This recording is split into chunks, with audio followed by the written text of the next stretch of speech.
La partie officielle des négociations entre Donald Trump, Vladimir Zelensky et les dirigeants européens à Washington est terminée. Mais il y a déjà des informations selon lesquelles Zelensky et les dirigeants européens restent à Washington pour poursuivre les négociations, mais cette fois dans un tout autre format. On a également appris que Trump a déjà appelé le dictateur Poutine pour lui raconter de quoi ils ont parlé aujourd'hui à la Maison-Blanche. Et Poutine a accepté qu'il faille organiser un sommet trilatéral, mais il dit que ce ne serait pas entre Poutine, Zelensky et Trump, mais entre les délégations russes et ukrainiennes. On ne sait pas encore clairement si cela se fera au niveau des dirigeants. Mais ce qui est déjà clair et connu, ce sont les fuites d'informations selon lesquelles Zelensky a complètement rejeté le soi-disant accord de paix que le dictateur Poutine tentait d'imposer. Personne n'a l'intention de quitter le Donbass. L'Ukraine n'acceptera aucune concession territoriale, et dans tout format de négociation, il doit d'abord y avoir un cessez-le-feu, puis seulement toute discussion sur le contenu de cet accord de paix. On a également appris que l'Ukraine a proposé à Donald Trump une sorte de contrat pour l'achat d'armes d'une valeur de 100 milliards de dollars, ce qui devrait devenir la première étape pour garantir ces fameuses garanties de sécurité que nous promet le président américain. En somme, faisons maintenant un premier bilan. Un bilan concret des négociations d'aujourd'hui à Washington entre Donald Trump, Volodymyr Zelensky et les dirigeants européens. Qu'a-t-on dit et où en sommes-nous aujourd'hui? Comment cela s'est-il déroulé? Ceci s'explique par l'appel de Donald Trump à Vladimir Poutine juste après les négociations, durant lequel ils ont discuté 40 minutes. Et après cela, il a dit qu'il avait commencé à préparer une rencontre entre Poutine et Zelensky à un endroit qui reste encore à déterminer. Eh bien, Donald Trump a déclaré qu'une rencontre trilatérale aurait finalement lieu avec la participation de Poutine, Zelensky et de lui-même en tant que président américain. En général, passons maintenant à tout cela dans l'ordre. Je m'appelle Alexei Petchy. Aujourd'hui, nous sommes déjà le 19 août. Avant de commencer, je vous demande de vous abonner à cette chaîne, de mettre un like, d'écrire n'importe quel commentaire et surtout de vous abonner à ma chaîne Telegram Petchy News. Le lien est dans la description de la vidéo. Alors, les négociations à Washington sont terminées. Elles ont duré assez longtemps. Je rappelle qu'au début, il s'agissait d'une rencontre entre Zelensky et Trump, qui a duré environ 1 heure. Ensuite, cela s'est transformé en un format plus élargi, avec la participation des dirigeants européens. Il y avait Friedrich Merz, Keir Starmer, Emmanuel Macron, Alexandre Stubb, la présidente de la Commission européenne, Ursula von der Leyen, et tous discutant de l'architecture de la sécurité européenne dans le contexte de la fin de la guerre de la Russie contre l'Ukraine. Et voilà que le Financial Times, juste après les négociations, en se référant à ses sources, écrit que l'Ukraine a proposé à Donald Trump un accord sur les armes de 100 milliards de dollars en échange de garanties de sécurité. Mais à l'intérieur de cet article, un paragraphe clé est apparu, qui met les points sur les i. Citation. L'Ukraine n'acceptera aucun accord incluant des concessions territoriales à la Russie et insiste sur un cessez-le-feu comme première étape vers un véritable accord de paix. Et cela, comme vous le comprenez, n'est pas simplement une sorte de subtilité diplomatique. C'est une position ferme avec laquelle le président Zelensky sort maintenant de la Maison-Blanche, avec bien sûr le soutien de l'Europe. Et en plus, comme vous le comprenez, de telles fuites d'informations brisent beaucoup toute la dramaturgie d'une paix rapide, si vous voulez, comme Donald Trump voulait l'obtenir, ou plutôt ce que Poutine lui a soufflé à l'oreille. Pour faire court, Zelensky a joué sur le terrain de Donald Trump, mais il y a imposé ses propres règles. Nous ne céderons aucun centimètre de terre. D'abord un cessez-le-feu, ensuite toute négociation sur le contenu d'un accord de paix. Des garanties de sécurité. Ce ne sont pas que des mots ou des papiers, c'est une mécanique précise. Contrat, livraison d'armes, financement, soutien à l'armée, etc. Eh bien, et d'après l'article du Financial Times, l'enjeu pour Volodymyr Zelensky n'est pas seulement politique, mais aussi financier et militaire. Cette idée, comme on l'a appelée, au-delà du paquet de 100 milliards de dollars, c'est une tentative de convertir les futurs achats et la production conjointe d'armes en de véritables garanties de sécurité juridiquement contraignantes. Le Financial Times écrit directement dans le titre de l'article « L'Ukraine propose à Donald Trump un accord sur les armes de 100 milliards de dollars ». C'est-à-dire que Kyiv est prêt à garantir ce bouclier de sécurité avec de l'argent et des contrats, et non avec des communiqués, des mémorandums ou des déclarations à la presse. Maintenant, parlons du nerf politique de cette stratégie. Le Financial Times, dans un autre article. Elle a déjà écrit sur la mission de Zelensky dans le bureau ovale aujourd'hui. Elle a écrit que sa mission consistait à souligner la ligne rouge de l'Ukraine. Zelensky ne cédera pas à Poutine les territoires des Croates qui restent que sous le contrôle de l'Ukraine. Autrement dit, tout échange de terres dont on a parlé après l'Alaska, après la rencontre entre Trump et Poutine, est inacceptable pour Kiev par définition. Je vais citer un autre fait du Financial Times.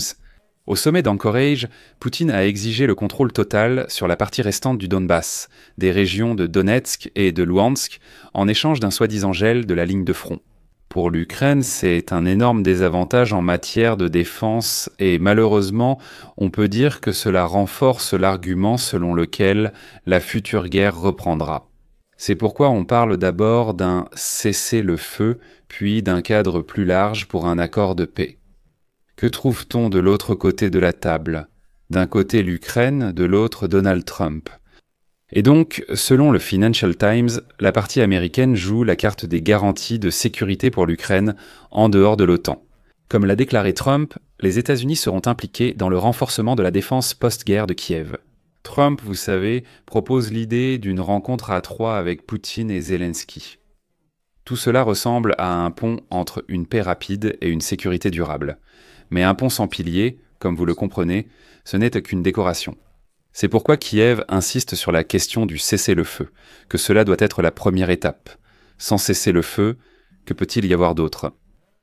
C'est ce que souligne la délégation ukrainienne. Les garanties deviennent de la rhétorique et les négociations se déroulent sous le grondement de l'artillerie, en faveur de celui qui, ce jour-là, excusez-moi, a le canon le plus long. Nous comprenons bien que si la Russie augmente sa production de munitions, c'est elle qui aura le canon le plus long. C'est pourquoi, sans cesser le feu, personne n'a l'intention d'aller plus loin. Volodymyr Zelensky l'a clairement dit aujourd'hui aux Européens et à Donald Trump. Reuters complète le tableau. L'agence note que Volodymyr Zelensky a voyagé entouré d'Européens. C'est une tentative délibérée de fermer le couloir pour un accord aux dépens des autres. Reuters décrit également le noyau des exigences de Moscou. Céder à la Russie d'autres territoires de la région de Donetsk en échange d'un gel. La réponse de Kiev, dans le texte de Reuters, on peut dire que les négociations sont possibles, mais seulement à partir des lignes de front actuelles et dans le cadre de la Constitution, où il n'y a évidemment aucun cadeau pour l'agresseur. Cela fait écho à la ligne du Financial Times, autrement dit, aucune concession territoriale et pas de cessez-le-feu comme premier point. C'est pour comprendre pourquoi la délégation ukrainienne, dirigée par Zelensky, insistait aujourd'hui aussi fortement sur le fait qu'il fallait d'abord un cessez-le-feu. Pour comprendre que ce n'est pas un simple caprice, mais une mécanique bien construite, une véritable ingénierie. Il suffit de regarder la logique de la journée d'aujourd'hui. En fait, Donald Trump a publiquement, comme on dit, haussé un sourcil à l'idée d'une trêve avant les négociations, comme quoi ce n'est pas forcément nécessaire. Donald Trump a affirmé aujourd'hui qu'il n'est pas toujours nécessaire d'un cessez-le-feu total pour conclure un accord de paix. Il a commencé à dire cela après sa rencontre avec Vladimir Poutine. Avant cela, il disait que non, il fallait arrêter les combats, que d'abord il fallait un cessez-le-feu puis tout le reste. Pour l'Ukraine, des négociations sous le feu, ce sont des négociations sur, vous savez, une pente glissante. Parce que pendant que vous discutez d'une virgule dans le texte de l'endroit où elle doit être placée, l'adversaire change la position des batteries, teste la solidité de la défense antiaérienne ukrainienne, continue de bombarder les villes pacifiques ukrainiennes. Et cela peut durer des semaines, voire des mois. Pendant que vous finalisez la version définitive de l'accord de paix. Ici une virgule ou là une virgule. Bien sûr, cela ne convient pas à l'Ukraine. C'est pourquoi la formule, d'abord le cessez-le-feu, puis le cadre de paix, ce n'est pas de l'idéalisme, ce n'est pas un caprice, ce n'est pas un désir, c'est une tentative de placer les négociations sur une base stable. Et revenons ici à l'accord de 100 milliards de dollars. Que signifie ce super paquet dans la pratique, comme on l'a appelé? En bref, je rappelle que Zelensky a proposé à Trump de conclure un contrat commercial de 100 milliards de dollars pour l'achat d'armes américaines. Tout d'abord, il transforme ces fameuses garanties de sécurité d'un mantra politique en une série de contrats. La défense anti-aérienne Patriot, l'Ukraine serait prête à en acquérir une dizaine. des missiles longue portée. Nous achetons cela, c'est à nous, nous frappons où nous voulons. Munitions, production conjointe d'armement, services, etc., etc. Deuxièmement, ce super paquet d'armement crée un automatisme. C'est-à-dire que les contrats au contrat sont rédigés pour des années à l'avance avec des déclencheurs en cas de violation de la trêve. Troisièmement, ce fameux fardeau était réparti. Les États-Unis en prennent une partie, l'Europe une autre, et l'Ukraine aussi en assume une part. Pas seulement par des mots, mais aussi par l'argent, la production et la logistique. Enfin, c'est un signal à Moscou que le monde que Vladimir Poutine veut obtenir n'arrêtera pas le réarmement de l'Ukraine. Au contraire, un accord de paix ne fera que cimenter ce réarmement de l'Ukraine. C'est tout. Il n'y a pas de retour en arrière. Et ce super paquet de 100 milliards de dollars vient le confirmer. C'est justement cela qui fait partie de ces fameuses garanties de sécurité si l'on regarde la situation sérieusement. Pas sur le papier, mais concrètement. Et voilà que le Financial Times met cette idée en avant dans son titre principal. Ce n'est pas un hasard, parce que c'est le premier levier dont dispose l'Ukraine dans les négociations avec la Maison-Blanche. Et voilà que le Financial Times écrit que l'Ukraine insiste sur un cessez-le-feu comme première étape vers un véritable accord de paix. Cela correspond à la logique publique de Zelensky, que l'Associated Press résume aujourd'hui comme une volonté de participer à une rencontre tripartite tout en maintenant la condition fondamentale, l'intégrité territoriale et de véritables garanties de sécurité. Autrement dit, Kiev ne quitte pas la pièce, Kiev retire simplement le couteau de la table et prévient que, désolé, s'il y a à manger, on utilisera des couverts, on agira de manière appropriée. Pas l'inverse. Que tout s'agite, la guerre continue, nous allons jouer avec les virgules, sinon il y aura un cessez-le-feu, puis la signature de certains documents. Et l'Europe, comme nous l'avons déjà analysé aujourd'hui, elle fait écho à ces mots. L'Europe dit que les frontières ne changent pas par la force, aucune restriction, les forces armées ukrainiennes, il n'y aura aucune démilitarisation, et ainsi de suite. Ensuite, après l'Alaska. Donald Trump affirme souvent que Volodymyr Zelensky pourrait arrêter la guerre rapidement. En effet, oui, Volodymyr Zelensky peut mettre fin à la guerre presque immédiatement, mais avec une seule ligne rouge. Presque immédiatement, oui. Mais seulement si d'abord il y a un cessez-le-feu et aucun échange territorial. À suivre. C'est là que le spectacle commence, prêt à éclater dans les prochains jours. Washington cherche un moment politique rapide. Ils doivent annoncer rapidement et élégamment la fin d'une autre guerre. Et l'Ukraine cherche des mécanismes solides, et ces mécanismes solides doivent tout de même être élaborés. On ne peut pas rencontrer Poutine pendant 3 heures, puis passer encore 3 heures avec les Européens, et ensuite que Zelensky sorte et dise « Voilà, nous avons atteint la paix ».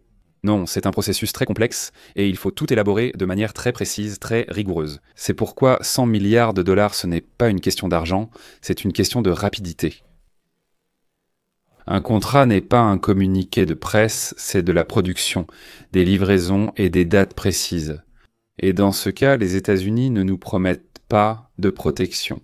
Non, ils la livrent selon un calendrier, avec une signature pour de nombreuses années cédées à l'avance. C'est justement cet accord auquel l'Ukraine consent. Et que se passera-t-il si le cessez-le-feu n'est pas la première étape, et si Donald Trump insiste sur le fait qu'il n'y a pas besoin de cessez-le-feu ?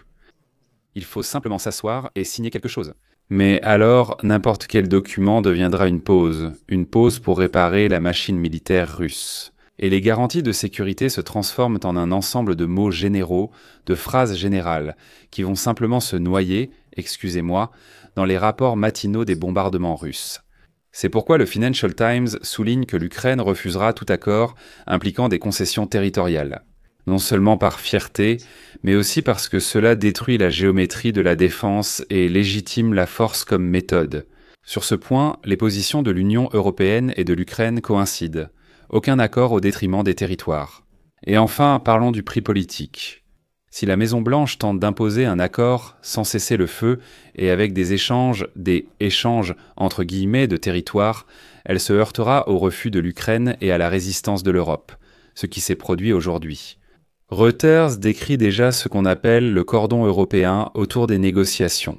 Le Financial Times décrit la mission de Zelensky avec un non clair concernant les territoires. Un tel scénario pourrait ne pas mener à l'échec de la paix, mais simplement à un redémarrage de la structure. C'est-à-dire d'abord un cessez-le-feu comme test de bonne foi. Poutine, prouve que tu veux la paix. Cessez-le-feu. Complète, totale, inconditionnelle. Ensuite, une garantie de sécurité juridiquement claire avec des contrats à long terme et un mécanisme d'assistance automatique détaillé, c'est-à-dire qu'est-ce qui se déclenche automatiquement, comment et quand. Dans ce contexte, l'accord peut être présenté à l'électeur américain sans compromettre la sécurité de l'Europe. En principe, cela conviendra à tout le monde, sauf peut-être aux Russes mal lavés. Et pour finir, je vais résumer très brièvement ce qui a été dit aujourd'hui. On peut aussi tirer une autre conclusion brève qui décrit toute la dynamique des négociations à Washington.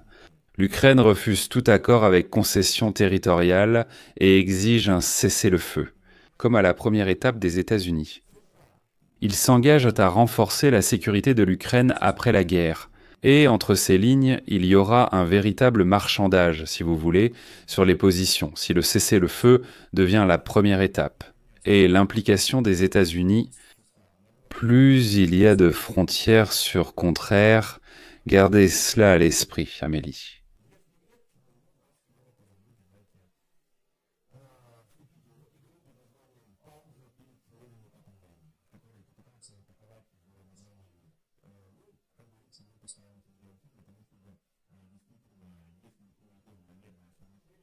L'accord de paix mesuré nous a assuré une paix durable, avec des garanties de sécurité claires. Il est intéressant de noter qu'il n'y a eu aucune conférence de presse après, ce qui signifie qu'aucune de ces réunions n'a eu lieu aujourd'hui à Washington. Il est évident qu'il continue à mener des négociations. Et voilà que Trump a déjà déclaré qu'il avait eu une très bonne rencontre avec les honorables invités, il les a tous énumérés. La réunion a continué par des négociations au bureau ovale, où ils ont discuté des garanties de sécurité pour l'Ukraine, envisageant une coordination entre pays européens et États-Unis. Ensuite, décemment, Trump écrit « Aujourd'hui, tout le monde est très heureux. Les possibilités de paix de la Russie et de l'Ukraine. » En fin de soirée, j'ai appelé le président Poutine et j'ai commencé à préparer une rencontre entre les présidents Poutine et Zelensky, dont le lieu sera déterminé plus tard. Après cette rencontre, nous aurons une réunion à trois, les deux présidents plus moi. C'est une très bonne première étape pour une guerre qui dure déjà depuis presque 4 ans. Je rappelle, 11 ans. Van Rubio-Witkov, merci pour votre coordination entre la Russie et l'Ukraine.